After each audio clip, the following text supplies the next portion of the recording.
अच्छा, ये income from property का न्यूमेरिकल होमवर्क में दिया था, वो निकालिएगा।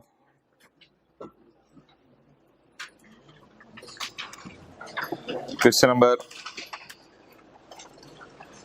7।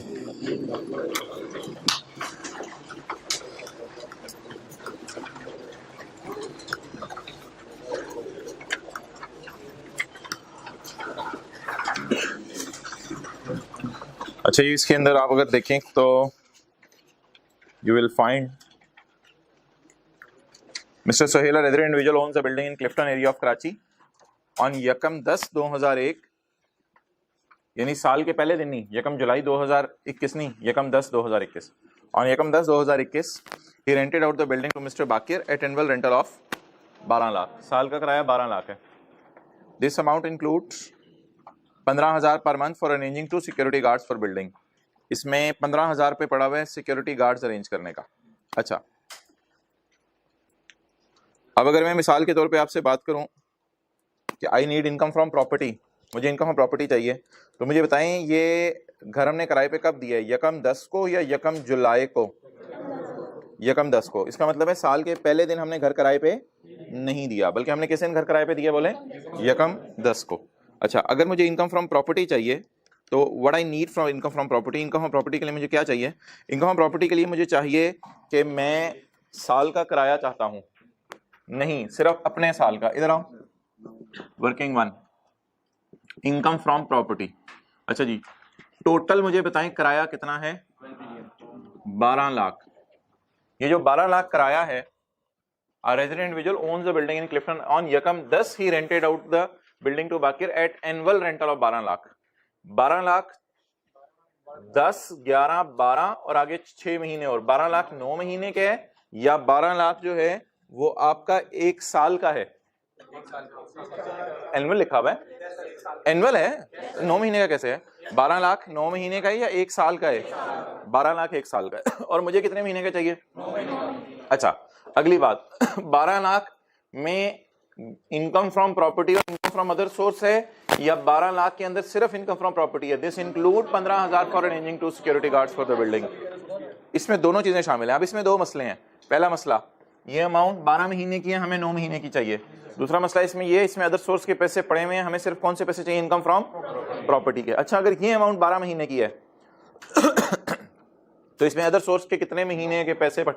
अगर ये अमाउंट एनुअल है तो इसमें अदर सोर्स के कितने महीने के पैसे पड़े होंगे? 12 महीने के। तो पहले अदर सोर्स माइनस कर दें, आपकी मर्जी है, पहले अदर सोर्स इसमें से मैं माइनस करूं, less income from other source. लेकिन प्लीज 15,000 इंटू 12, क्योंकि ये ऊपर एनुअल है तो एनुअल में से एनुअल फिगर ही माइनस हो सकती है। जी बोले 1,80,000। ये सवाल किया था ना आप लोगों ने? अच्छा, क्या जवाब आया? 1020 क्लियर? अच्छा जी, अब आप मुझे बता दें 1020 000 क्या चीज है? ये 1 मिनट, ये साल का किराया है इनकम फ्रॉम प्रॉपर्टी और इनकम फ्रॉम अदर सोर्स का। इसमें से हमने कौन सा माइनस कर दिया? बड़ी सादा सी कैलकुलेशन है। इसमें से हमने कौन सा माइनस कर दिया? Other source. ये टोटल था किस किस का? और क्या ये एनुअल था? इसमें से किसका एनुअल माइनस कर दिया? अब बता दें, ये इनकम फ्रॉम प्रॉपर्टी का एनुअल बन गया, ये इनकम फ्रॉम प्रॉपर्टी का साल का किराया बन गया। मुझे क्या इनकम फ्रॉम प्रॉपर्टी का साल का चाहिए, या मेरी प्रॉपर्टी 9 महीने किराए पे रही? अब आपकी मर्जी है, यहाँ कैलकुलेशन को क्लोज करके 9/12 करके सवाल शुरू कर लें, जैसे मर्जी करें। सोल्यूशन में मैंने ऐसे किया हुआ है, इसमें से 3/12 अगले महीने अगले साल के हैं, वो इसमें से निकालनी है, तो इसको बस 9/12 पे लाना है, इसको 9 महीने किराए पे लाना है। तो मैंने सोल्यूशन में ये किया हुआ है, less next year rent. Next year rent इसमें कितने महीने का पड़ा होगा? 3 महीने का पड़ा होगा। ये रेंट कितने महीने का है? 1020 डिवाइडेड बाय 12। ये किराया इनकम प्रॉपर्टी का 12 महीने का है, तो इसमें से 3 महीने का अगर हम माइनस कर दें, कितना हो गया जी? जवाब बताएं। 765। कितने लोग इस फिगर तक घर में सही पहुंच गए थे? 7 कितने लोग अब समझ आ गई? हाथ क्या करते? अभी भी परेशान बैठे हैं। सादा सी कैलकुलेशन है, कोई मुश्किल बात नहीं है। ये किराया कितने अरसे गए? किस किस का? इसमें दो मसले हैं, एक तो इसको 9 महीने का हमें होना चाहिए और दूसरा इसमें अदर सोर्स नहीं पड़ा होना चाहिए। तो ये 12 महीने के किराए में से 12 महीने का अदर सोर्स, तो ये क्या बचा? इनकम प्रॉपर्टी 12 महीने, 12 महीने। अब मुझे इनकम प्रॉपर्टी कितने महीने की चाहिए? कैलकुलेटर पकड़े, 1020 इंटू 9/12 करें, 1020 इंटू 9/12, ये आ रहा है 765,000। तो ये मेरा ग्रॉस रेंट हो गया इनकम फ्रॉम, इसमें से मैं आगे रिपेयर अलाउंस वगैरह माइनस करूंगा, इस फिगर पे अब रिपेयर अलाउंस लगेगा एंड सो ऑन कैलकुलेशन चलेगी। अच्छा, अब अगला सवाल, मेरी इनकम फ्रॉम अदर सोर्स क्या है? मेरी इनकम फ्रॉम अदर सोर्स क्या है वो मैं सिंपल तरीके से निकाल लेता हूं। महीने का किराया कितना है? 15,000। तो इसका 9 महीने करूं या लंबे लंबे चक्रों में पड़ के 12 महीने या कुछ और करने की जरूरत है? इसमें तो महीने का किराया पता है तो क्यों ना ऐसे ही 15,000 को पकड़ के उधर देखे बगैर ही 15,000 को पकड़ के 9 से मल्टीप्लाई कर दो, कितना? 1 लाख। आगे खर्चे खुर्चे दोनों में से अब आपने माइनस करने हैं, इसमें से भी खर्चे माइनस करने हैं, इसमें से भी खर्चे माइनस करने हैं।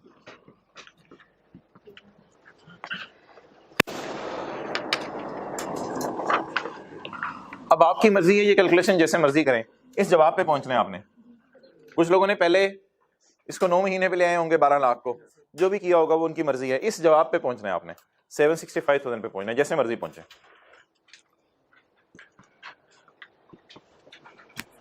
जी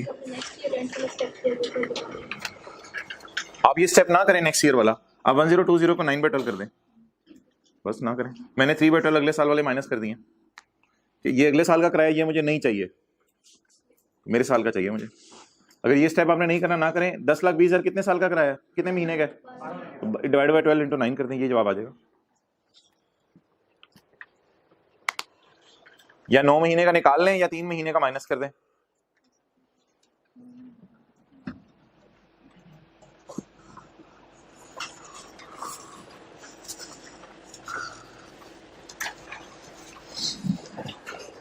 इधर आओ, अगर रिपेयर अलाउंस माइनस हो जाएगा, ये इसको ये कोई नहीं, ये ड्यूरिंग द ईयर ही है, इन खर्चों को 9/12 करने की जरूरत नहीं, ये ड्यूरिंग द ईयर ही है, ये एनुअल नहीं है, तो हमारे साल के ही है। प्रॉपर्टी टैक्स माइनस हो जाएगा, insurance premium rent collection lower करके माइनस हो जाएगा, रिपेयर अलाउंस इसकी जगह माइनस हो जाएगा, सिक्योरिटी गार्ड्स की तनख्वाह पर मंथ है 4,000 पर मंथ, इसको जरूर दे देंगे 12 से, ईच है, ईच ऑफ द, इसलिए 2 सिक्योरिटी गार्ड से मल्टीप्लाई कर देंगे, तो ये खर्चे माइनस हो जाएंगे। क्लियर? कितने लोगों ने किया था ये सवाल? हाथ खड़ा करें भाई, अजीब लोग हैं तो भी क्या मतलब छोटे छोटे से सवाल भी नहीं कर रहे आप लोग, तो आगे क्या पढ़ना है आप लोगों ने? और हालात देख लें अपने कितने लोग आए हुए हैं, और फिर आई कैप ऐसे बुरा वाला कहते हैं, पता नहीं आई कैप ने क्या कर दिया। आई कैप का क्या कसूर है यार? ना खुद घर जाके पढ़ रहे हैं, ना याद करके चीज़ों को लिख रहे हैं साथ साथ, और ना रोजाना आ सकते हैं, फिर आई कैप ने क्या करना है बेचारे ने? ओके, सीए फुल टाइम का काम है, ये कभी कभी आना कभी ना आना, इस तरह नहीं चलेगा सीए। अच्छा जी, आज होमवर्क में कीजिएगा क्वेश्चन नंबर 9। चलें जी, इनकम, अब जारी बात है 9 में मसले आएंगे, ये नहीं कि व्हाट्सएप ग्रुप्स में आप लोग पूछने लग जाए ऑनलाइन वाले, अब अगले दिन क्लास का वेट करें। कैपिटल गेन के चैप्टर में आ जाए।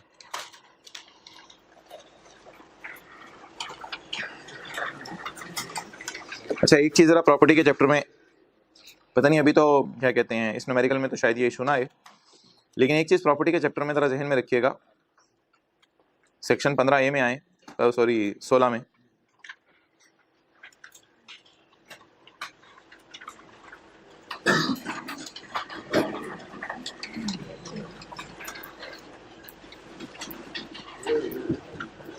ये सेक्शन ना बिल्डिंग के लिए है, याद रखिएगा, इस बात का मतलब लिख लें सेक्शन 16 का, ये यहाँ पे ना जगह जगह निकाल के यहाँ लिख लें, सेक्शन 16 यहाँ। क्या मतलब है इस बात का और क्या लिखवाने लगा हूं? क्या ऐसा हो सकता है कि आप खाली लैंड किराए पे दे दें? जी बिल्कुल, ओपन प्लॉट ऑफ लैंड आप किराए पे, अगर आपने प्लॉट ऑफ लैंड किराए पे दे दिया और उसका नॉन एडजस्टेबल आया, तो उसे जरा सुन लें, आपने इग्नोर करना है, उसे 10 से डिवाइड नहीं करना, उसे फौरन मेरी इनकम में डालना। मैं क्या बात कर रहा हूं दोबारा सुने, आपके घर के साथ एक प्लॉट खाली था, वो आपका प्लॉट था, आपने सोचा था इस प्लॉट पे जो मर्जी मैं करूंगा, आपने वो किसी को कह दिया यार आप लोग यहाँ पे पार्किंग कर लिया करें, अब आपने वो प्लॉट किराए पे दिया है या घर किराए पे दिया है? अब आपने वो प्लॉट किराए पे दे दिया, अब उसने कहा यार 10,000 रुपये महीने का किराया और ₹1,00,000 नॉन एडजस्टेबल सिक्योरिटी है, नॉन एडजस्टेबल एडवांस है, ये मुझे ₹1,00,000 वापस कर देना जब मैं घर छोड़ के, जब मैं ये प्लॉट छोड़ के जा रहा हूँ। तो उसूली तौर पे आप क्या करते हैं, 10,000 किराए को इनकम में डालते हैं और 1,00,000 को 10 से डिवाइड करते हैं। क्लियर? लेकिन ये सेक्शन कहते हैं सिर्फ बिल्डिंग के नॉन एडजस्टेबल को 10 से डिवाइड करना है। इसका मतलब क्या है, अगर आप खाली लैंड किराए पे दे दें तो डिवाइडेड बाय 10 नहीं करना, बल्कि इनकम में ऐड ही नहीं करना। फिर आपने इनकम में ऐड ही नहीं करना, क्योंकि ये पैसे मैंने आपको पहले दिन भी बताया था, ये पैसे इनकम नहीं होती, ये पैसे तो एक तरह की अमानत है। आपने पकड़ लिए हैं ये पैसे और वापस कब करने हैं, जब आप घर छोड़ के जा रहे होंगे तब आपने ये पैसे वापस करने हैं। जब आप प्लॉट छोड़ के जाएंगे तब आप ये पैसे वापस कर देंगे। तो सिंपल सी बात लिख लें, if open plot of land is given on rent, if open plot of land is given on rent, then non-adjustable advance will not be added in income. If open plot of land is given on rent, then non-adjustable advance will not be added in income.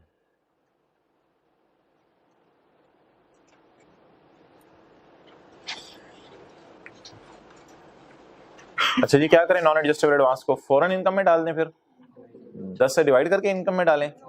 बिल्कुल भी नहीं डालना। आपने paper में इसे simply क्या कर देना है अगर एडवांस किस मद में आए, ओपन प्लॉट, क्योंकि ये सेक्शन किसके लिए है, बिल्डिंग के लिए। ओके,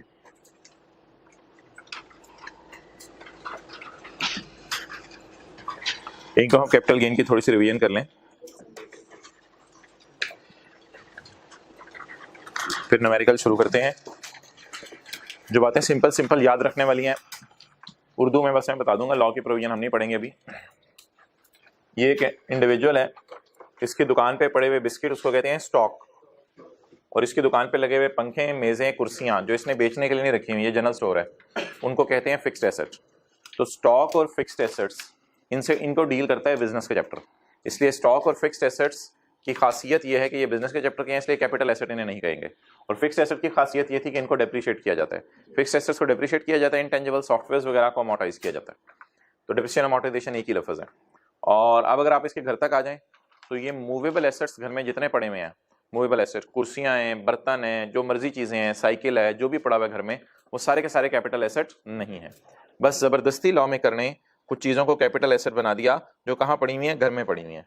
ये कौन सी चीजें थी, पेंटिंग, स्कल्पचर, ड्राइंग, ये सारी चीजें, इनको जबरदस्ती लॉ में करने बोले क्या बना दिया, कैपिटल एसेट। अच्छा, इसके अलावा हमने पढ़ा था प्राइवेट कंपनी के शेयर्स भी क्या हैं, कैपिटल एसेट। प्राइवेट कंपनी के शेयर्स भी क्या हैं, कैपिटल एसेट्स। अच्छा, अब हमने अपने समझने के लिए दो कैटेगरीज बना ली थी, एक थी कैटेगरी 1, एक थी कैटेगरी 2। कैटेगरी 1 क्या थी, प्राइवेट कंपनी के शेयर्स, और कैटेगरी 2 क्या थी, कैटेगरी 2 थी आपकी ज्वेलरी, बला बला बला। क्लियर? अब क्या करना था, अगर इन चीजों के बेचने पे गेन आए तो इनकम में डालना है, और इन चीजों के बेचने पे लॉस आए तो खर्चा के तौर पे माइनस करना है। और कैटेगरी 2 ज्वेलरी वगैरह, इन चीजों के बेचने पे गेन आए तो इनकम में डालना है, लॉस आए तो माइनस करने की इजाजत। और अगर कोई ऐसा एसेट है जो हुकूमत ने माफ कर दिया, इस पर टैक्स नहीं लेना, तो बेचने पे भी टैक्स नहीं है, और बेचने पे अगर लॉस आए तो फिर भी माइनस करने की इजाजत नहीं है। ओके, इस बेस के ऊपर हम जो है वो अपना सवाल शुरू करते हैं।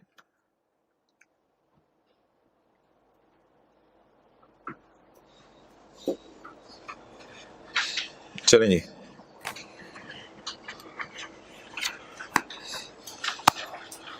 मिस्टर कासिम डिस्पोज्ड ऑफ, कौन सा पेज है, पेज नंबर 4। ओहो, ये पेज नंबर, इसको 4 करें, जो भी नंबर चल रहा है नंबरिंग वो वाली कर लें, 1 2 3 4 पेजेस की। पेज नंबर कौन सा है, 3।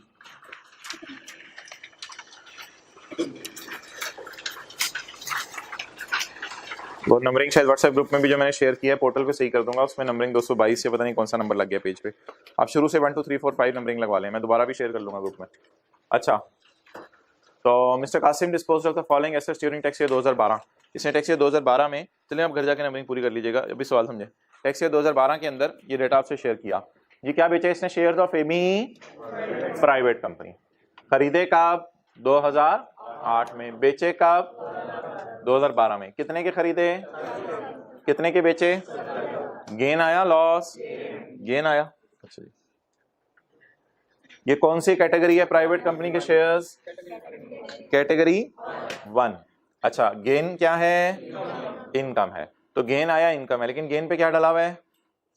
स्टार डला हुआ है। स्टार क्या कह रहे हैं? Gain will be multiplied by holding period is more then 1 year. अच्छा जी, किसके शेयर्स बेचे? प्राइवेट कंपनी के। बेचने पे क्या आया? गेन आया। गेन क्या है? इनकम है। गेन को किससे मल्टीप्लाई करना है? 75% से। चले जी, इनकम फ्रॉम कैपिटल गेन की हेडिंग डालें और शुरू करें।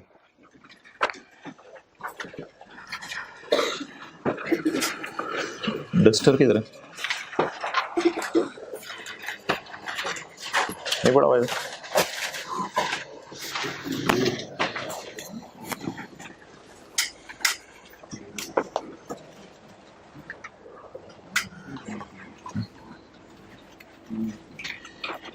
अबू बकर डस्टर यार किसी को कह दो। अच्छा जी, वर्किंग, अभी आपको सोल्यूशन देखने की जरूरत नहीं है। जैसे इनकम कैपिटल गेन जी, किसके शेयर हैं जी? A B private company. कितने के बेचे? कितने के खरीदे? कितना गेन आया? खरीदने और बेचने की तारीख में 1 साल से ज्यादा कर सकते, तो गेन को किससे मल्टीप्लाई करना है? 75% से जी। 70,000 माइनस 40,000, गेन कितना आया? ये बस लॉ मेकर कहते हैं अगर आपने 1 साल से ज्यादा रख के बेचे तो मैं आपसे खुश होऊंगा और गेन को किससे मल्टीप्लाई करा दूंगा? 75% से जी। जल्दी जल्दी सारा नोट, जल्दी जल्दी, एक 4 5 6 लाइनें छोड़ दें, वर्किंग 1 से शुरू करें। ये शुरू ही वर्किंग 1 से करते हैं आप लोग, चले चले जल्दी करें।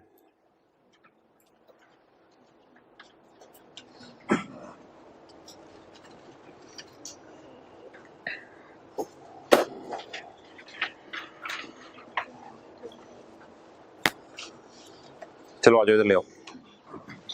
डीई प्राइवेट कंपनी के शेयर्स आपने बेचे, कितने के खरीदे? कितने के बेचे? बेचने पे क्या आया? लॉस आया। बेचने पे क्या आया? लॉस आया। क्या ये कैटेगरी 1 हमने इसका नाम रखा है? प्राइवेट कंपनी के शेयर्स को हमने कैटेगरी 1 में डाला है। बेचने पे क्या आया? Loss is allowed as, loss खर्चे के तौर पे माइनस करने की इजाजत है। अच्छा, ये लॉस के साथ कोई स्टार्ट हो नहीं डला हुआ कि अगर होल्डिंग पीरियड 1 साल से ज्यादा हो? वैसे देखिए मेरा होल्डिंग पीरियड कितना है? खरीदा किस दिन है? 13 मार्च को, और बेचा, टैक्स ईयर नहीं देखना, टैक्स ईयर नहीं देखना, खरीदने और बेचने की तारीख के दरमियान साल गिनना। तो 13 मार्च 11 का 13 मार्च 12 को साल पूरा हो जाएगा, और अप्रैल मई जून ये तो आपने 14-15 महीनों बाद बेचा है। लेकिन आपने होल्डिंग पीरियड नहीं देखना। किस केस में होल्डिंग पीरियड नहीं देखना? क्यों नहीं देखना? ये आप देखिएगा, एक जलेबी बनेगी, गेन को स्टार डाल रहा हूं, यानी ये रूल सिर्फ किसके लिए है? होल्डिंग पीरियड को 1 साल से मल्टीप्लाई, 1 साल से ज्यादा रखा तो आपने करना है। ये रूल सिर्फ किसके लिए है? ये रूल लॉस के लिए।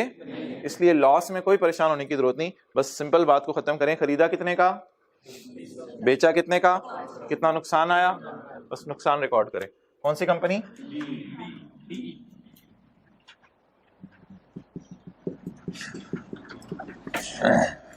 जी। कितने का बेचा? 5,000। खरीदा 5 माइनस 20 नेगेटिव 15। लॉस माइनस करने की इजाजत है।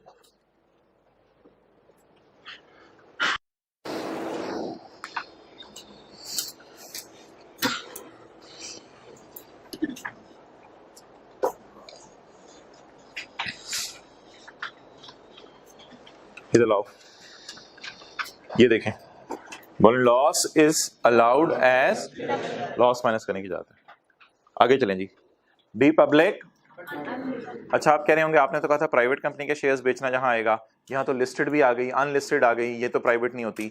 भाई वो बात छोड़ें, अगर आपने कंपनी लॉ पढ़ा हुआ है बहुत अच्छी बात है, अगर नहीं पढ़ा हुआ फिर तो और ज्यादा अच्छी बात है, फिर तो आप सोच ही नहीं रहे होंगे इधर उधर। अभी आप फिलहाल मुझे इस पे वही रूल लगाने दें, कल इंशाल्लाह फिर मैं प्राइवेट और पब्लिक की डेफिनेशन बताऊंगा तो फिर मैं बता दूंगा अनलिस्टेड के साथ मैंने ये सलूक क्यों किया। लेकिन फिलहाल मुझे पब्लिक अनलिस्टेड यहाँ डालने दें। आज मत कोई सवाल पूछिएगा, कल मैं आपका सवाल ले लूंगा।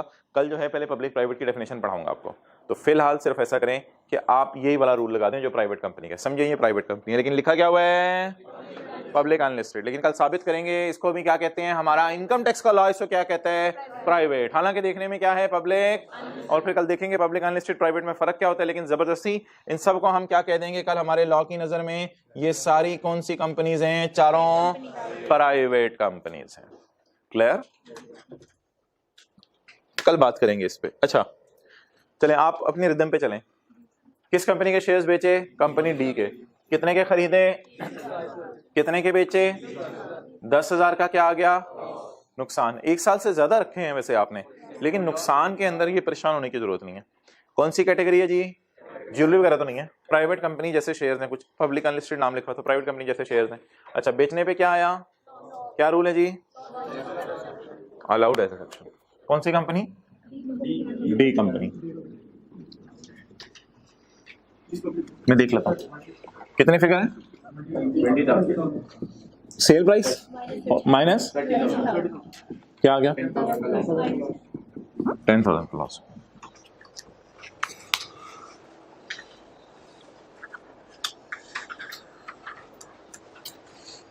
आ गया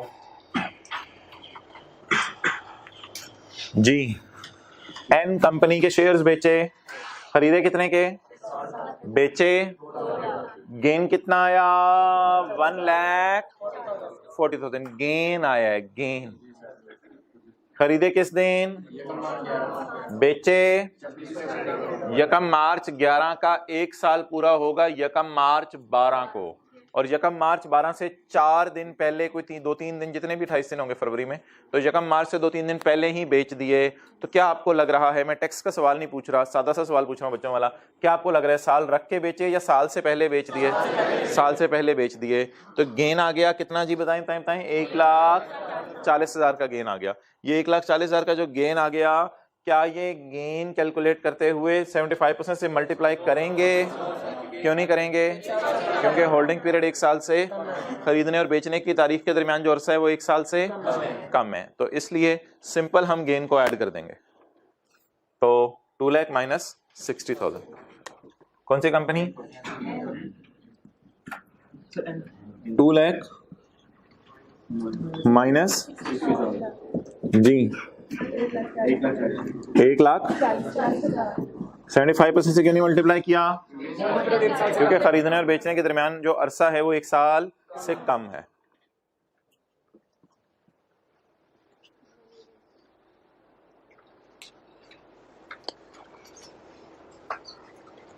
ये 1 साल से ज्यादा, 1 साल से कम गेन के केस में देखना है या लॉस के केस में, सर गेन के केस में। आ जाओ, ज्वेलरी ऑफ हिज वाइफ, भाई ये ज्वेलरी कैपिटल एसेट है, चाहे वाइफ की है फिर भी कैपिटल एसेट है। देखें ये हमने पढ़ा था,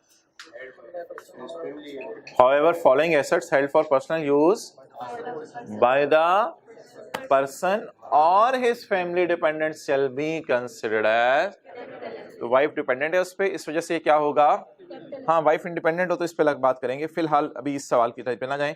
वाइफ इंडिपेंडेंट मींस कि अपना कोई काम कर रही है, अभी वाइफ के बारे में कुछ नहीं लिखा हुआ, तो वाइफ डिपेंडेंट होगी इस पे। तो बीवी किसकी, कासिम की, यानी कासिम पे डिपेंडेंट, तो इसलिए जब बीवी कासिम की तो ज्वेलरी भी, अच्छा तो इसलिए जो डिपेंडेंट हैं अगर उनके ज्वेलरी वगैरह, पेंटिंग वगैरह, मैन्यूस्क्रिप्ट वगैरह बेचें तो वो कासिम की इनकम में ही ऐड होगा। अच्छा जी, अब इस लफ्ज को छोड़े परे, ऑफ हिज वाइफ कह रहे हैं आप नजर आ रहा है। अच्छा ज्वेलरी, क्या लफ्ज सिर्फ देखें, बस ज्वेलरी कैपिटल एसेट है, कितने का खरीदा, ये प्राइवेट कंपनी नहीं है प्लीज, ये ऊपर थोड़ा, यहाँ 4 की बात थी, लेकिन ये अब कैटेगरी 2 में चला गया, ये कैटेगरी 2 में चला गया।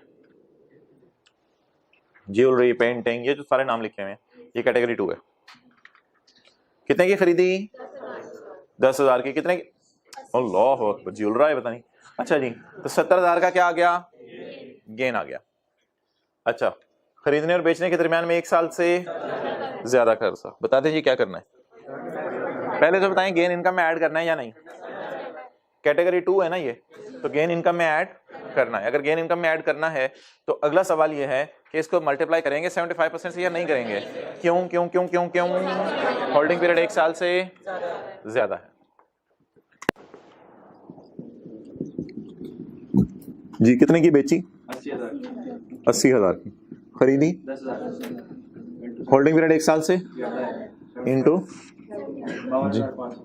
5 टू 5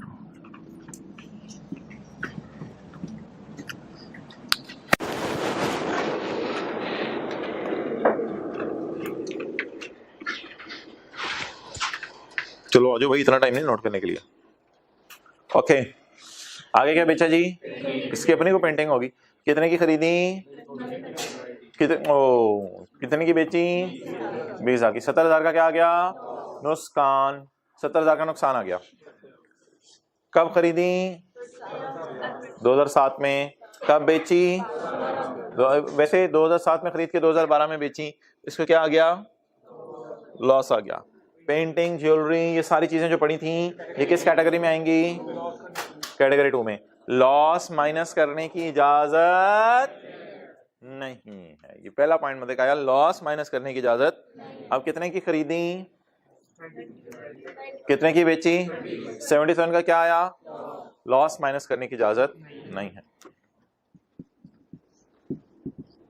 पेंटिंग कैलकुलेशन भी करने की जरूरत नहीं है। लॉस नॉट अलाउड एज खर्चा, लॉस खर्चे के तौर पे माइनस करने की इजाजत नहीं है। आवाज आएगी, देखिएगा आवाज आएगी एक।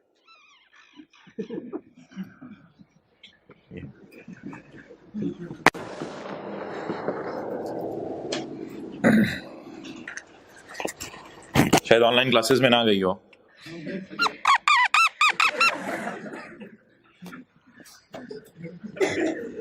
लॉस खर्चे के तौर पे माइनस करने की इजाजत उधर ही रखो, नहीं है तो हम यानी कि जीरो लिख दिया करेंगे। जीरो समझ लें, जीरो भी लिख सकते हैं आप, यहाँ पे खाली डैश भी डाल सकते हैं, whatever you may like.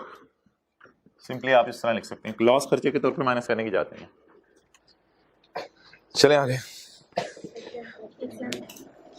Exempt asset क्या होता है? यानी कि हुकूमत क्या चाहती है, इस पे टैक्स लगाना चाहती है। अभी हम देखेंगे आज कौन से कैपिटल एसेट्स एग्जेम्प्ट है, लेकिन फिलहाल एग्जेम्प्ट एसेट पे हुकूमत क्या चाहती है? मैं टैक्स लगाऊं या ना लगाऊं? एग्जेम्प्ट एसेट 1 बेचा और एग्जेम्प्ट एसेट 2 बेचा। एग्जेम्प्ट एसेट 1 20,000 का खरीद के इस पे क्या आया? तो गेन इनकम नहीं है। आगे देखने की जरूरत ही नहीं कब खरीदा कब बेचा, जब इनकम ही नहीं गेन, तो फिर 75% या उन चक्रों में पड़ने की जरूरत ही नहीं, गेन इनकम ही नहीं सीधा सीधा।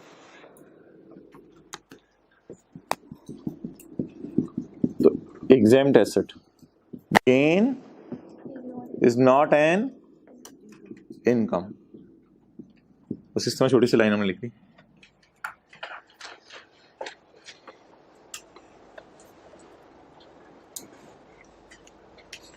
आगे जी, कोई और एग्जेम्प्ट एसेट बेचा। एग्जेम्प्ट में मतलब है हुकूमत टैक्स नहीं लगाना चाहती। कितने का खरीदा?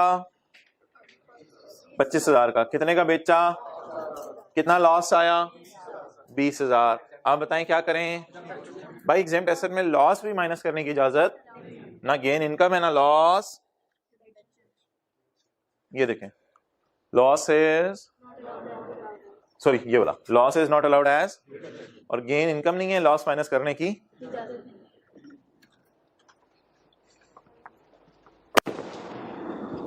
एग्जेम्प्ट एसेट 1 जी, loss not allowed as deduction, loss minus करने की इजाजत नहीं।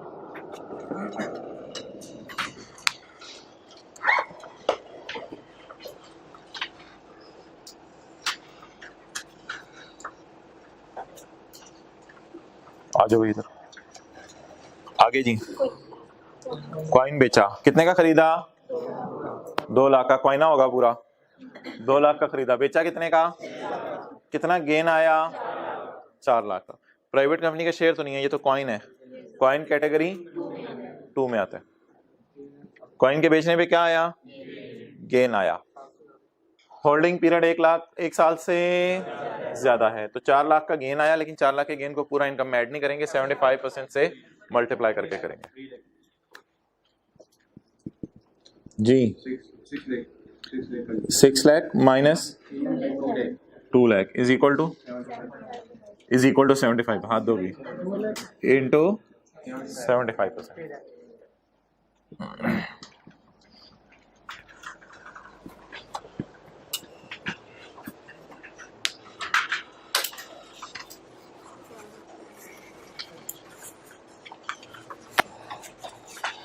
आजो भाई। कार ऑफ सन, मेरे बेटे की गाड़ी, क्या मेरी चांद की गाड़ी, मेरे सूरज की गाड़ी। कार ऑफ सन, हीरे की गाड़ी बेच दी। Car of son, okay. Son is dependent, सवाल खामोश है तो सन इज, अच्छा अगर सन डिपेंडेंट है तो मोहतरम ये तो कैपिटल एसेट की डेफिनेशन में ही फॉल नहीं कर रहा। क्या कार, पेंटिंग, कॉइन, ज्वेलरी और उस लिस्ट में आ रही है? तो घर में पड़ी हुई मूवेबल चीज है कार, हैंड ब्रेक खोलें अगर तो हिलती है। तो क्या घर में पड़ी हुई मूवेबल चीज है कार? तो हमने वाजे तौर पे कह दिया था घर में पड़े हुए मूवेबल एसेट्स कैपिटल एसेट। अगर ये कैपिटल एसेट नहीं है तो फिर इस पे गेन कैलकुलेट करने की जरूरत ही। देखें पढ़ें क्या लिखा हुआ है, point number D. Other than लिखा हुआ है ना, बट डज नॉट इंक्लूड क्या? Any movable property held for जाती इस्तेमाल बाय द बंदा और हिज। तो अगर बेटा, पुत्र डिपेंडेंट है और बेटे के पास गाड़ी है, वो गाड़ी मूवेबल है, वो गाड़ी इस लिस्ट में तो नहीं आ रही। तो गाड़ी क्या है? तो इसका बेचना कैपिटल गेन के चैप्टर में नहीं जाएगा। लेकिन याद रखिएगा किसी भी चैप्टर में नहीं जाएगा। असल में घर के एसेट्स बेचने पे लॉ का टैक्स लगाना ही नहीं चाहता, बस उसने मजबूरन इन चीजों को बेचने पे टैक्स लगाया हुआ है। वो भी हमारा दिल नहीं चाहता, लेकिन उसने जबरदस्ती इन चीजों के बेचने पे टैक्स लगाया हुआ है। घर में पड़ी हुई आपकी तकरीबन 5000 चीजें होंगी, 5000 में से सिर्फ ये 10-12 पे टैक्स है।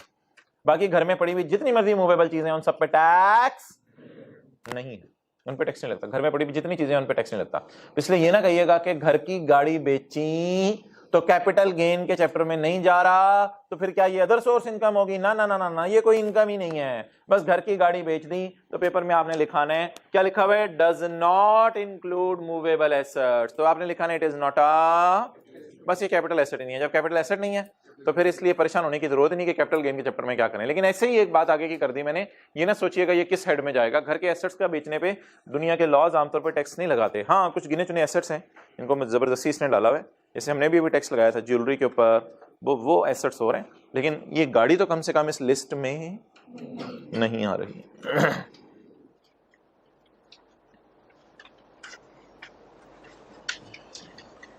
तो मैं थोड़ा वजाहत के तौर पे यहां बात लिख रहा हूं, आपको पेपर में इतनी तफसील से बात लिखने की जरूरत नहीं।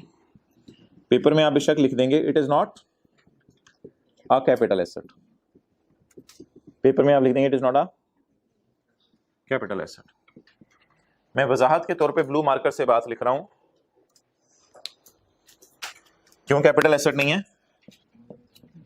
Because it is personal movable property, it is personal movable asset. ये पर्सनल मूवेबल है, रीजन लिखी है जी भाई, आप भी हाथ निकालो जेब से, इनको पर्सनल मूवेबल एसेट है, इसलिए आवाज आएगी पर्सनल मूवेबल है।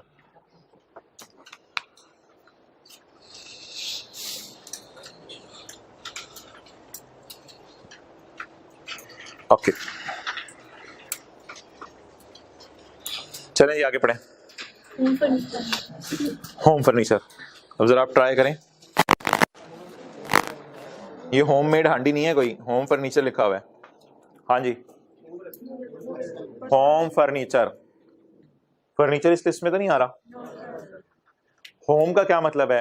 पर्सनल है, घर का है, तो होम का मतलब पर्सनल है। पर्सनल मूवेबल है, मूव करता है फर्नीचर।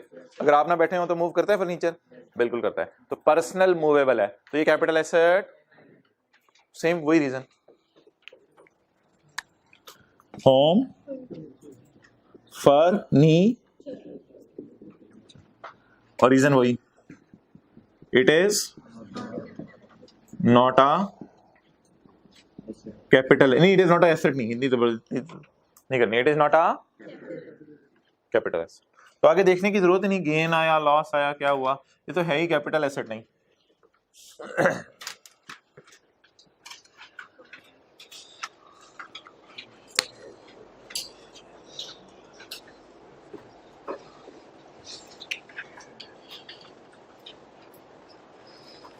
आ जाओ. He has also informed you that he has earned income from of 9 lakh during the.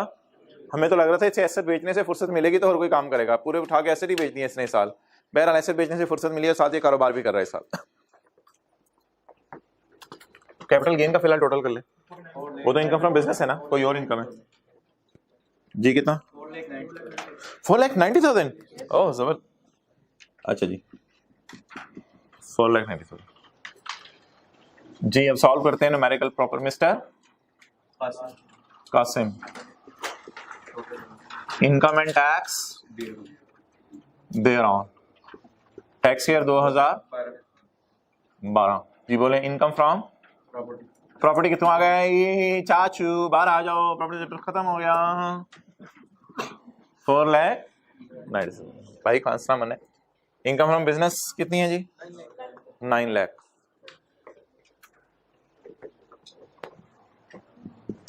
लेकिन आपने एब्रिविएशन यूज नहीं करनी. ज़कात वगैरह कोई नहीं है, तो बस यही जो टोटल इनकम है वही टैक्सेबल इनकम है. 13,900.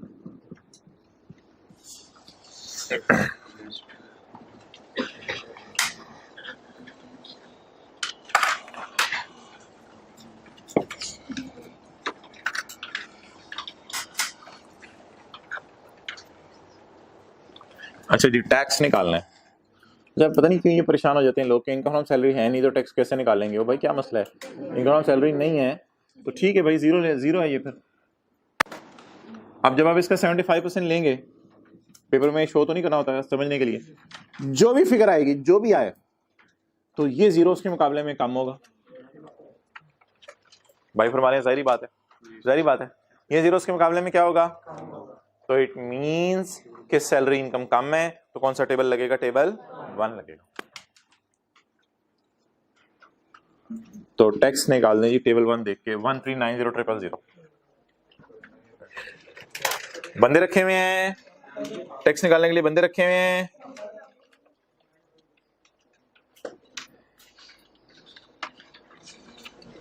हाँ जी बताएं किधर है?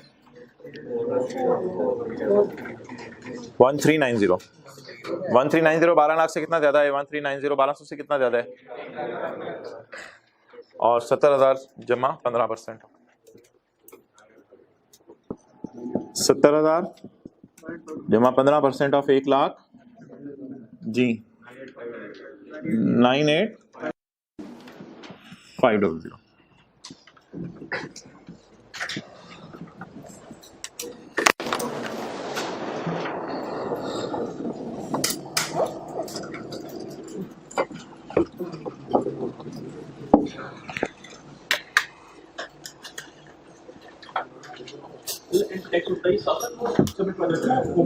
साल के एंड पे होते हैं.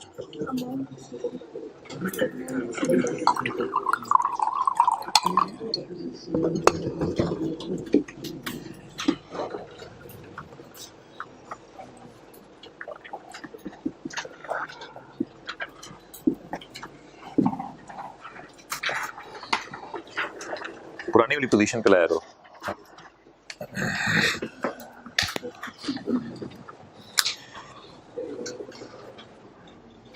हाँ ये पूरा कवर किया, पूरा हो रहा है ना कवर. पूरा हो.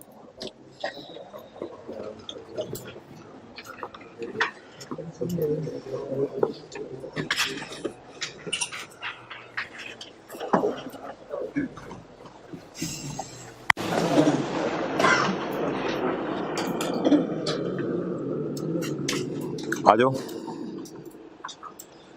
अच्छा अगर आप सॉल्यूशन में देखेंगे तो ये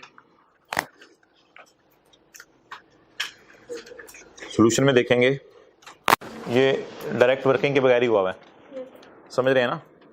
इन्होंने कैपिटल गेन निकली हुई है, फिर बिजनेस निकला हुआ है, फिर टैक्स इनकम उस पर टैक्स निकला हुआ है. बेहतर है वर्किंग कर लिया करें, हर हेड की अलग वर्किंग कर लिया करें.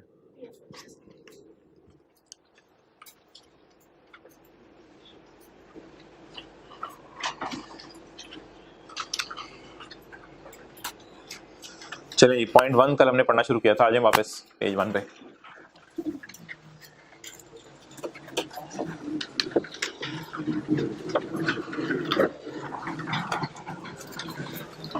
Point 1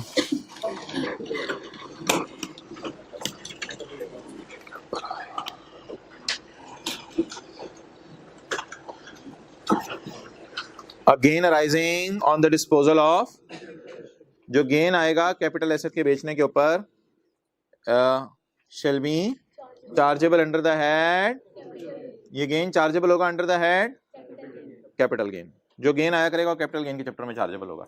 other than gain date is, हाँ अगर कोई गेन एग्जेम्प्ट हुआ तो फिर उस पर टैक्स नहीं लगेगा, जैसे ऊपर देख लें वो गेन जो एग्जेम्प्ट है उस पर टैक्स। अच्छा पॉइंट 1 कर लिया था कल कि बेचे शेयर 16 में, पैसे आए 17 में, किस साल इनकम में जाएगा? 16 में। पॉइंट 2, यार ये दो इतने इंपॉर्टेंट नहीं है, ऐसे ही ना उसने एग्जेम्प्ट एसेट्स की एग्जांपल दी हुई है, मेरा नहीं ख्याल आपके सिलेबस में ये होनी चाहिए थी, ऐसे ही जबरदस्ती आई कि अपने एग्जेम्प्ट एसेट्स की एग्जांपल्स दी हुई हैं दो, ऐसे दो कैपिटल एसेट जिनका बेचना एग्जेम्प्ट है। वो कौन से कैपिटल एसेट हैं जी? ट्रांसफर ऑफ स्टॉक एक्सचेंज, ये ना स्टॉक एक्सचेंज में इस वक्त लाहौर स्टॉक एक्सचेंज में तकरीबन 300 के करीब मेंबर्स हैं। स्टॉक एक्सचेंज का मेंबर वो नहीं होता जो शेयर खरीदता बेचता है, स्टॉक एक्सचेंज का मेंबर वो ब्रोकर होता है जो लोगों के लिए शेयर खरीदता बेचता है, जिसका काम है मेन। तो मेंबर स्टॉक एक्सचेंज में 200, 250, 300 होते हैं, ज़्यादा नहीं होते।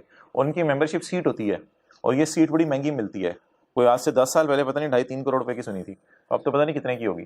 तो अगर कोई मेंबर कहता है मैं छोड़ के जा रहा हूँ अपनी सीट किसी और को बेचता हूँ, सीए में ऐसा नहीं हो सकता, मेंबर छोड़ के जा रहा है, मेंबर के नहीं यार मैं सीए नहीं, मैं अपनी सीट किसी और को दे देता हूँ, तो सीए में ऐसा नहीं होगा। लेकिन इधर ऐसा होता है, तो इधर तो क्वालिफिकेशन नहीं मैटर करती, इधर तो पैसे मैटर करेंगे। तो अगर कोई अपनी मेंबरशिप सीट बेच के चला जाए तो उसके बेचने पे टैक्स नहीं है, माफ है। ये कौन से कैपिटल एसेट्स हैं बोलें? जो बस ऐसे ही बदहन में रह गया तो याद कर लीजिएगा, transfer of stock exchange membership seat, right से मुराद सीट।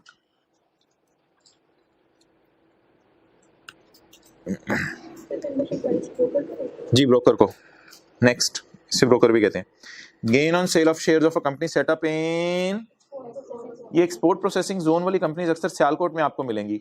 जोन क्या होता है? इलाका, ऐसा इलाका जिसमें से चीजें क्या होनी है बाहर के मुल्कों में एक्सपोर्ट होनी है। तो अगर ऐसी कोई कंपनी है जिसने बाहर के मुल्कों में चीजें क्या करनी है बोलें, तो फिर एक्सपोर्ट करने वाली कंपनी जो है इनको क्या कहा जाएगा? Company setup in export processing zone. अगर इस कंपनी के शेयर आपने खरीद के बेचे और आपको गेन आया तो ये गेन क्या हो जाएगा? माफ हो जाएगा, इस पे आपको टैक्स नहीं देना पड़ेगा। बहरहाल छोड़ें। अच्छा आपसे एक बात करनी थी, एक ना फॉर्मूला है गेन निकालने का, वो फॉर्मूला आपने बड़ी गौर से समझना है। अगर आपने ना 50 रुपए की चीज बेची है और 40 की खरीदी तो ऐसे निकला करेगा गेन, ये 10 का गेन आएगा। ये प्रॉपर ना फॉर्मूले से निकलता है। फॉर्मूला मैं आपको पढ़ा देता हूँ, आप भी के लिए मेरे बैठ के याद कर लीजिएगा घर में। Gain on disposal of capital asset shall be computed as follows, A minus B, A में से बी आपने माइनस किया, where A is the consideration, कितने का बेचा, and B is a cost, और बी कितने का खरीदा। ये कोशिश कीजिएगा, अल्लाह करे ये फॉर्मूला याद रह जाए आपको। तो ये फॉर्मूला हमने यही तो बार बार अप्लाई किया है, यही तो फॉर्मूला अप्लाई किया, कंसिडरेशन माइनस कॉस्ट। कंसिडरेशन क्या होती है? सेल प्राइस लिख लें, सेल प्रोसीड्स। कंसिडरेशन होती है सेल प्रोसीड्स, जो एसेट बेच के पैसे आए। तो कल तो बुक भी प्रिंटिंग में चली गई, इंशाल्लाह अल्लाह करे 7-8 दिन में आ जाए। अच्छा जी, गेन का फॉर्मूला बता दें, A minus B, where A is the sale price and B is the cost. Where holding period of a capital asset is more than, जहां होल्डिंग पीरियड कैपिटल एसेट का 1 साल से ज्यादा हो।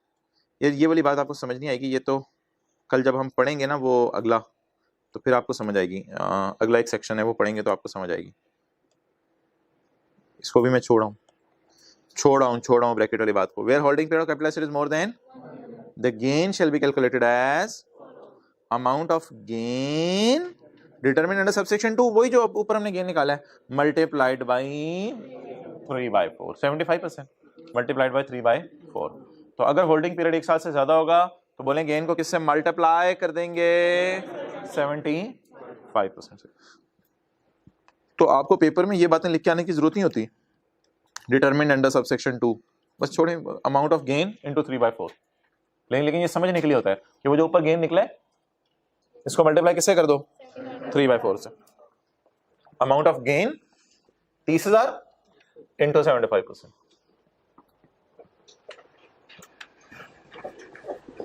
अच्छा जी, अगर सवाल खामोश है, वैसे ऐसा सवाल कभी आया नहीं आई कैप में, खुदा ना खास्ता सवाल में खरीदने और बेचने की तारीख ना बताइयो, खुदा ना खास्ता सवाल में खरीदने बेचने की तारीख ना बताइयो, ऐसा कभी सवाल वैसे आया नहीं।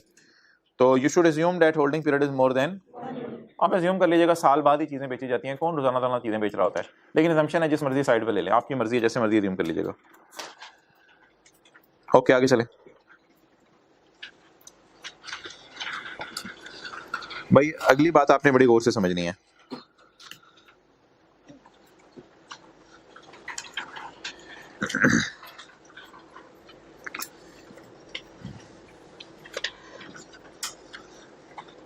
Mr. Ali purchased shares costing rupees 40 and also paid commission on purchase of rupees 5। कितने रुपए के शेयर खरीदे और खरीदते हुए कमीशन पे किया 5। ये क्या होता है कमीशन पे किया 5 का?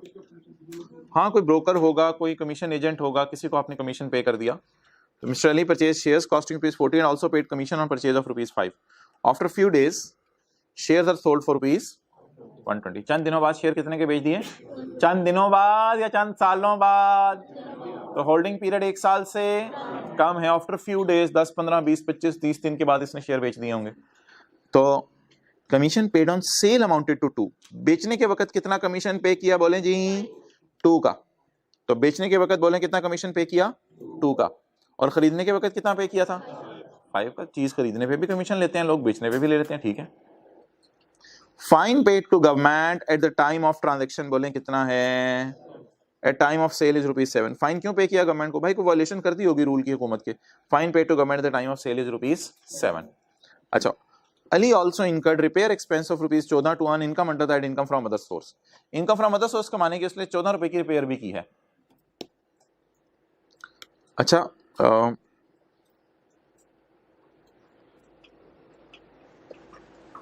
शेयर्स बेचना किस साइड में जाएगा? आज हमने पढ़ा है, कल ही पढ़ा था, इनकम फ्रॉम। अच्छा, बात चलते चलते कहीं और अगर बात निकल जाए तो अजीब सी बात नहीं हो जाती? बात चलते चलते अच्छा यार आज बड़ा जबरदस्त मौसम है, आज तो जाके समोसे खाते हैं, आज तो जाके ये करते हैं वो करते हैं, और फिर बीच के अंदर यार वो अमेरिका का सदर का क्या नाम है, अब बात चलते चलते कहीं और ले गए। ये क्या बात हुई? वो तो मौसम की और समोसों की और पता नहीं किस चीज की बातें हो रही थी। तो आपको क्या महसूस हुआ है? कहाँ चलते चलते बात कहीं और निकल गई है। हाँ, ये बात आपको अजीब सी महसूस नहीं हो रही जिसका इस सवाल से कोई तुक ही नहीं है? बताएं, सिंपल सी बात है, इसका इस सवाल से कोई तुक नहीं है।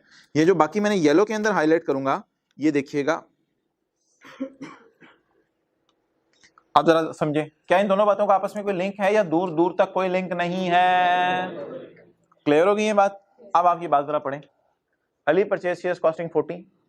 अच्छा, ये 40 का इनफ्लो होगा आउटफ्लो? आउटफ्लो होगा, यानी आपकी जेब से पैसे जाएंगे। And also paid commission of 5, outflow. After few days shares are sold for 120। क्या है?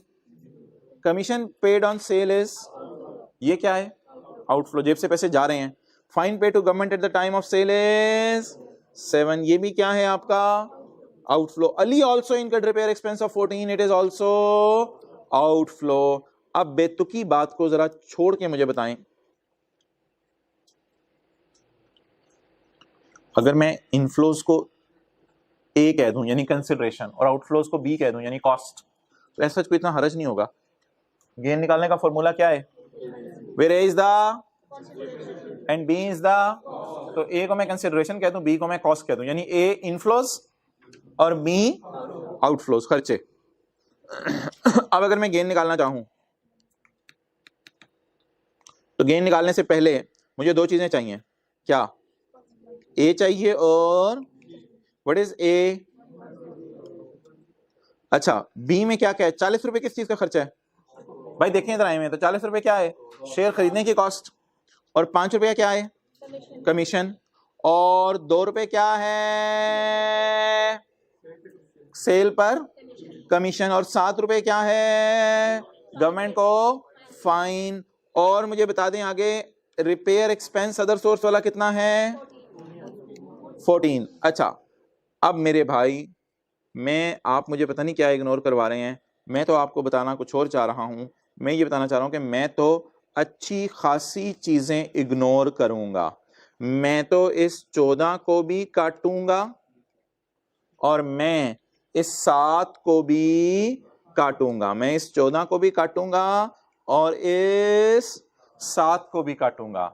7 को क्यों काटूंगा? माना कि ये शेयर बेचते हुए खर्चा हुआ है, लेकिन मैंने आपको एक चीज प्रॉपर्टी के चैप्टर में बताई थी, लग रहा है आपको याद हो, मैंने कहा था एक चैप्टर है बिजनेस, उसमें एक लिस्ट दी हुई है खर्चों की। अच्छा पहली तो बात ये 14 को काटने की तो सादा सी वजह ना, हम कौन सी इनकम निकाल रहे हैं? Capital gain. हम कौन सी इनकम निकाल रहे हैं? और ये किस साइड का खर्चा है? इसको तो फारिग करें, इसको तो फारिग करें, ये तो यहां माइनस करने की तुक्की नहीं। अगली बात आपसे क्या की थी प्रॉपर्टी के चैप्टर में की थी, एक चैप्टर है इनकम फ्रॉम बिजनेस, उसमें लॉ मेकर ने मोटे मोटे असूल बताए हैं कौन से खर्चे माइनस, उनमें एक खर्चा है फाइन का जो सिरे से माइनस। अब बिजनेस के चैप्टर में जब खर्चों की लिस्ट बन गई कि ये खर्चे नॉट अलाउड हैं, तो कैपिटल गेन के चैप्टर में दोबारा इस लिस्ट के देने की जरूरत नहीं, बल्कि लॉ मेकर को हल्का सा रेफर कर जाना चाहिए कि जो खर्चे बिजनेस के चैप्टर में माइनस नहीं हो सकते, अगर उस जैसा बुरा खर्चा आपने कैपिटल गेन के चैप्टर में किया तो भी माइनस करने की इजाजत नहीं है। तो इस बुनियाद पे हमने फाइन पढ़ा था नॉट अलाउड है। ये पिछली दफा वाला इनकम फ्रॉम बिजनेस का चैप्टर मैं आपको खोल के दे रहा हूं। इनकम फ्रॉम बिजनेस किधर है? Income from business, income from business, इसमें एक सेक्शन हम पढ़ेंगे इनकम फ्रॉम बिजनेस के चैप्टर में, that is numbered as section 21 reductions. Reductions not allowed का मतलब क्या है? कौन से खर्चे बिजनेस के चैप्टर में माइनस करने की इजाजत, अगर उस जैसा खर्चा आपने बिजनेस के चैप्टर में किया तो माइनस करने की इजाजत नहीं है, लेकिन अगर उस नेचर का खर्चा आपने किसी और चैप्टर में भी कर दिया तो माइनस करने की इजाजत नहीं है। इसमें चलते चलते अगर आप देखें तो एक खर्चा है पेनल्टी और फाइन। ये फाइन बिजनेस के चैप्टर में हम पढ़ेंगे, माइनस करने की इजाजत। और इस चैप्टर में लिखा हुआ है अगर कोई खर्चा आपने उस लिस्ट में से कर दिया जो बिजनेस के चैप्टर में लिस्ट बनी हुई है तो यहां भी वो माइनस करने की इजाजत। तो बोलो बोलो भाई इधर जाग, ओ भाई जाग, अदर सोर्स का खर्चा क्यों नहीं माइनस करने की इजाजत? कैपिटल गेन में अदर सोर्स का क्यों माइनस करना? कैपिटल गेन में अदर सोर्स का क्यों माइनस करना? और डिडक्शन नॉट अलाउड की लिस्ट कहां बनी हुई है? इनकम फ्रॉम बिजनेस में, उसको भी माइनस करने की इजाजत नहीं है। ठीक है, जैसे मिसाल के तौर पे आपको एक मैं छोटी सी मिसाल दूं, आपके बैग में किसी और का कैलकुलेटर पड़ा हुआ है। जब आपके बैग में किसी और का कैलकुलेटर पड़ा हुआ है तो ये तो पड़ा ही नहीं होना चाहिए। कैपिटल गेन के चैप्टर में अदर सोर्स का खर्चा पड़ा हुआ है, ये तो दूसरा, सुबह आपकी अम्मी ने सेब रखा था, वो आपने शाम को जाके जब बैग निकाला तो वो सेब में से स्मेल आ रही थी। अब वो है तो आपका, लेकिन आप उसको फेंक देंगे इस्तेमाल। अब ये खर्चा है तो हमारा, है तो कैपिटल गेन के चैप्टर का, लेकिन इसी नेचर में मसला है, इसलिए ये माइनस करने की इजाजत। बार बार बोलें ये खर्चा क्यों नहीं माइनस करना, ये तो है ही किसी और का, ये तो है ही किसी और का हेड, ये तो है ही किसी और का लेटर, इसको तो बाहर निकालो बैग से। ये खर्चा क्यों नहीं माइनस, हाँ हाँ हाँ ये खर्चा है तो हमारा, है तो कैपिटल गेन का, लेकिन इसकी नेचर में मसला है। तो ये सेब है, रॉटन सेब कहते हैं आप उसे, पता नहीं क्या कहते हैं, तो ये तो रॉटन एक, अच्छा पता नहीं, तो ये तो गला सड़ा हुआ एप्पल है तो मेरा, लेकिन इसको फिर भी इग्नोर कर देंगे। तो वो खर्चे जो बिजनेस के चैप्टर में माइनस नहीं कर सकते क्योंकि बिजनेस के चैप्टर में उनके नेचर में मसला है, उसी जैसे खर्चे अगर आप कैपिटल गेन इनकम कमाने के लिए कर लें तो यहां भी माइनस करने की इजाजत नहीं है। हो इतनी लंबी तकरीर होगी। अब मैं बता दें 40 जमा 50 जमा 2 आजकल कैलकुलेटर के बगैर कितना बन रहा है, और जबरदस्त छिक के रखें 120 और 47। So what is gain now guys? 120 minus 47 is equal to 73। चलें जी, नोट करें जल्दी जल्दी, इसी तरह नोट कर लें, ए और बी इसी तरह लिखे फिर क्रॉस मारे। Do not take more than 5 seconds. बल्कि यार यहां भी तो हम कर सकते थे, ऐसे इतने लंबे चौड़े चक्रों में पड़े, हम इधर डायरेक्ट ही 73 निकाल देते, तो ये भी गेन ही है, बस फॉर्मूला ही तो लगा ए माइनस बी, ए माइनस बी।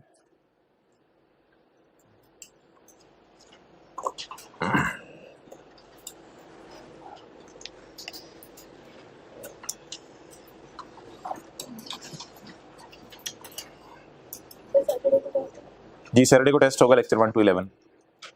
अच्छा अब आप हजरात इसको पढ़ें जरा, जो पर हाँ आज 13 है ना, पिछला 12 हुआ था। बस प्रॉपर्टी और प्रॉपर्टी का चैप्टर और चैप्टर 4 पूरा, बस ये सिलेबस है। अच्छा अच्छा वैसे मुझे हैरानी होती है कई दफा बच्चे जाते सर ये या ऑनलाइन वाले सर टेस्ट का सिलेबस क्या, मैंने कहा यार 60 लेक्चर पढ़ लिए हैं, उसमें से तुम्हें सिलेबस वो पढ़ी 10-11 हैं, आप उसमें से क्या सिलेबस आपने पूछना है, जी समझ नहीं आती आपको। अच्छा जी पॉइंट 4 पढ़ें जी। बी और तचे बी बोले बी शेल नॉट इंक्लूड चाचूज इधर देखें B shall not include B shall not include B बोले बोले B shall any expenditure which is deducted under another head of income जो कैलकुलेटर पढ़ा है any expenditure which is deducted under an जो किसी और हेड में माइनस होगा वो इधर तो माइनस नहीं होता। जैसे कि हमारी मिसाल में ये कितने रुपए थे 14 रुपए थे 14 रुपए थे ना लिख लिया ना ऐसे याद रह जाएगा है पता नहीं। अच्छा तो B shall not include any expenditure which is deducted under an जो चीज किसी और हेड में माइनस होगी यहां तो नहीं आगे माइनस होती पागल हुए तो नहीं हम। B shall not include any expenditure which is not allowed as deduction under the head income from which is not allowed as deduction बल्कि list which is list which is बोले list which is जो business के chapter में section 21 में minus करने की इजाजत नहीं है वो खर्चा इधर भी कर लें तो माइनस करने की इजाजत हालांकि वो खर्चा जेन्युइन खर्चा है पेनल्टी लेकिन बिजनेस का चैप्टर कहता है इस ऐसा खर्चा बिजनेस में माइनस नहीं हो सकता इसी बुनियाद पे ये वाला खर्चा। तो चलें ये बी पॉइंट कल मैं दोबारा एक्सप्लेन करूंगा तो आई होप समझ आ गई होगी एप्पल वाली बात से ओवर।